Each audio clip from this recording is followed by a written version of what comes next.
Well, welcome back everyone to the channel, and today I'm going to be talking about the importance of heavy floats, and by that I mean 4x16 sized floats. I'm only fishing in 3 foot of water today, and I'm going to show you exactly why I think that floats like this are really important in your fishing, especially when you put that plummet on and your peg's a bit like that and you've got a bit of an horrible slope like I've got today. Heavy floats are the key to conquering that, and I'm going to show you exactly why. Now, if you imagine when you're trying to be nice and accurate, we're fishing with soft pellets today, just 4mm expanders and micros.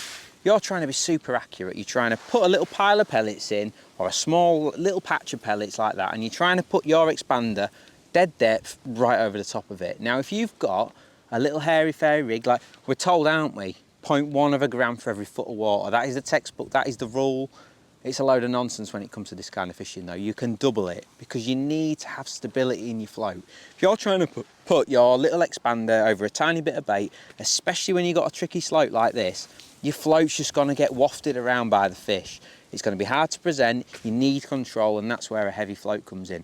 And I'm not talking a muddy style float or anything like that, I'm talking a proper float that's a 4x16 Cypri, a long, stable pattern.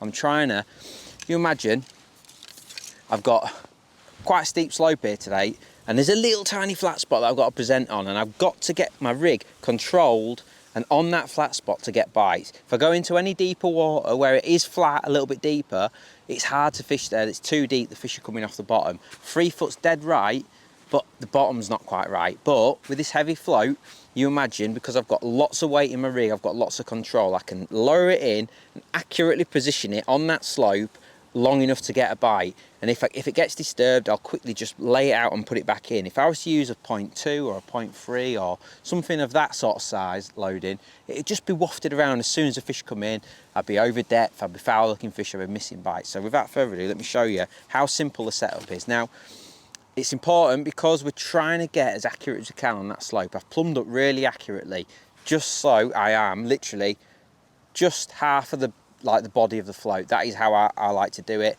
Just gives me a little bit of leeway. And I've importantly picked out a far bank marker. We all know about far bank markers, but it's so important, especially when you've got tricky slopes like this.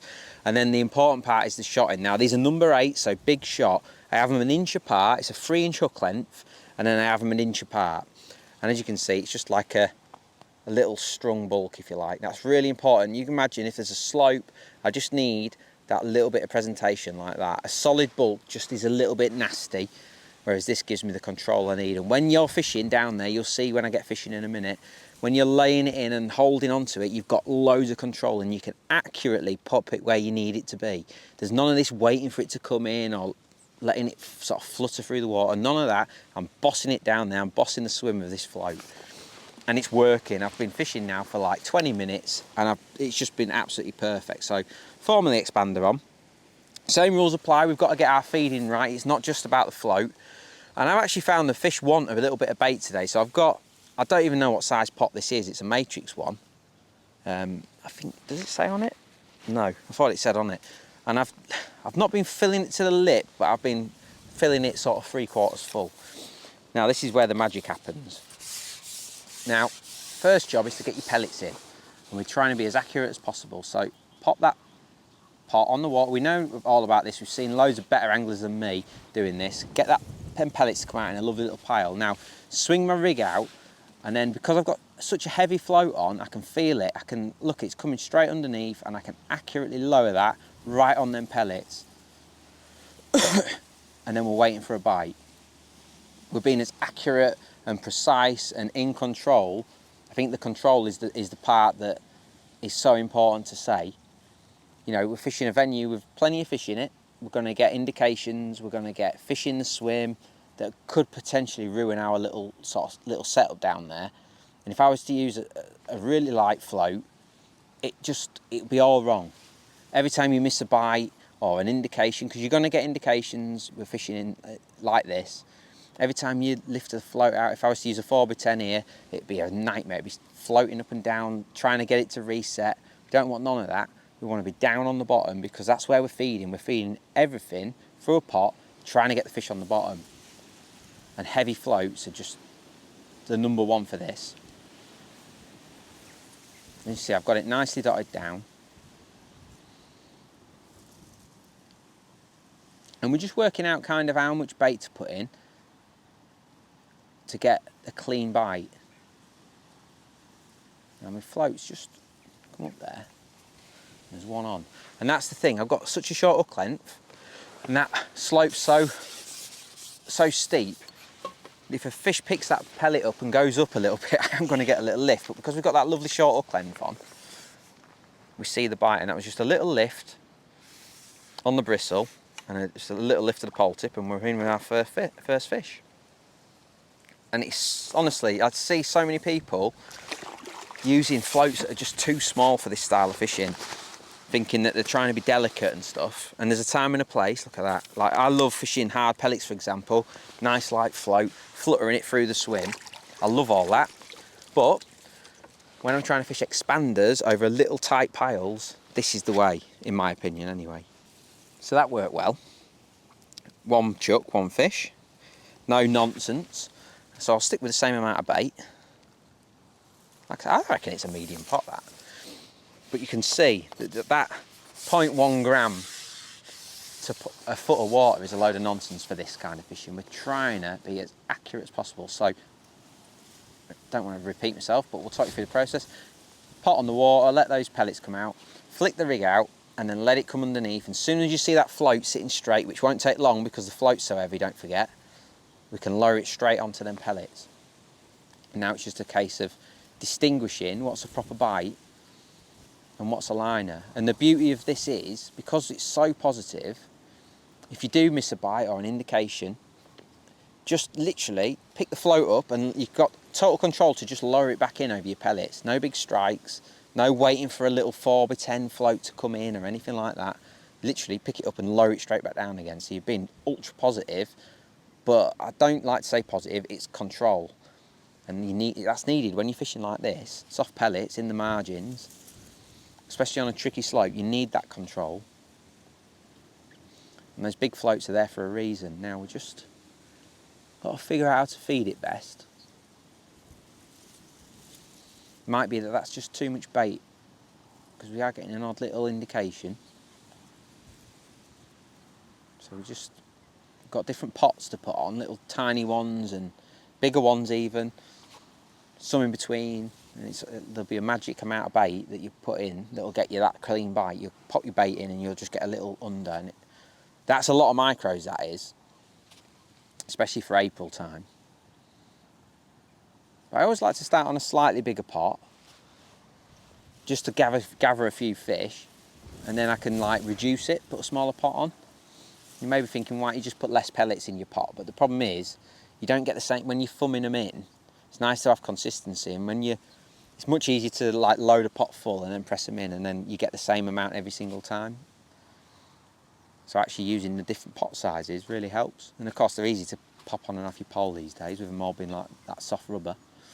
Of course, micros and expanders are such a good bait at this time of year, because it's like non-offensive. You know, you're going to get bites on it. It's not a gamble. Sometimes when you fish meat or baits like worms at this time of year, it can be a bit of a gamble. See that? There's a lovely little indication, and we got one. Yeah, baits like, you know, meat and stuff can be a bit of a gamble. Don't get me wrong, they can be match winners, of course they can. But it can be a gamble too. Whereas pellets, you're just going to get bites on them. And fishing them in this way is positive. Look at that, perfectly hooked in the top lip. That's that short hook length and those positive droppers, and plumbing up right and having everything right, and you're going to hook them in the top lip like that. Now, we've caught 2 fish and that's great, but I do feel like my pot was just slightly too big. I felt like I was just waiting a little bit too long for my bite, which I feel like there's plenty of fish there. So I've just popped on, this definitely says what how big it is, and if I haven't chopped it off. I think that's a small guru, which is a nice little downgrade from that Matrix one I had on. It's all about using those pots to your advantage, different sizes. And they've got holes in the bottoms, which release the pellets really nicely. Yeah. It's just like feeding with a catapult, you know. Sometimes you want to dink in 3 or 4 hard pellets and get a bite. Sometimes you need to put like 20 in. So using the pots is just like anything, putting a smaller feeder on or a bigger feeder. It might mean less indications, but it might mean a quicker, cleaner bite, which is what we're looking for.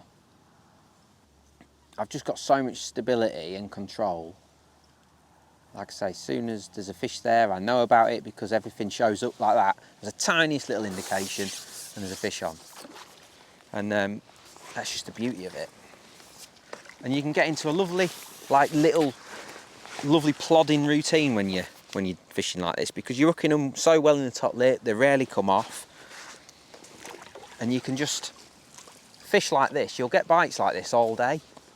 And as long as you just stay disciplined with your rig's right, nice and positive, you're putting the same hook bait on, you're working through your different pots. As soon as I'm not getting any indications whatsoever, I might up the pot size, put a bit more bait in, draw a few more fish in. Likewise, if it was going like mental, I'd put less bait in. Just all about working those different pots. And then using that positive like rig. I mean, look at that, it's just dunk and it's set, and I can lower it in and get a bite as quick as I can get a bite, really. It's not a speed thing, it's a control thing. It's about it's bossing the water. Look at that, like a little lift and a lovely slide under bite. And so a few things combined. We've got the feeding right, we've got that pot change definitely was the right move. And that's why we've got all the different size pots. That's a nice fish. Yeah, using those different pot sizes, plumbed up nice and accurate. We've got our heavy rig on. And this one won't win any awards for beauty, but it proves my point perfectly. You know, we're fishing, we're plodding along down that margin, we're keeping things really tidy, we're doing everything right, and we're coming back with a fish just about every chuck in. And it's a brilliant way to fish. Those heavy rigs like that, 4x16, I'd even use a 4x18 if it was windy down there. I'd use a 4x18 without even like consideration. 3 foot deep, that positive shot in, simple baits, going for our pot sizes. You're going to catch loads of fish this spring. If you stick to fishing like that, don't be frightened of weight on your rigs. Don't be frightened of it. Get those bigger floats on. Get the control you need. You're going to catch loads more fish because of it. So hope you enjoyed that one. Don't forget to like and subscribe. Nice little short one. See you again on the next video.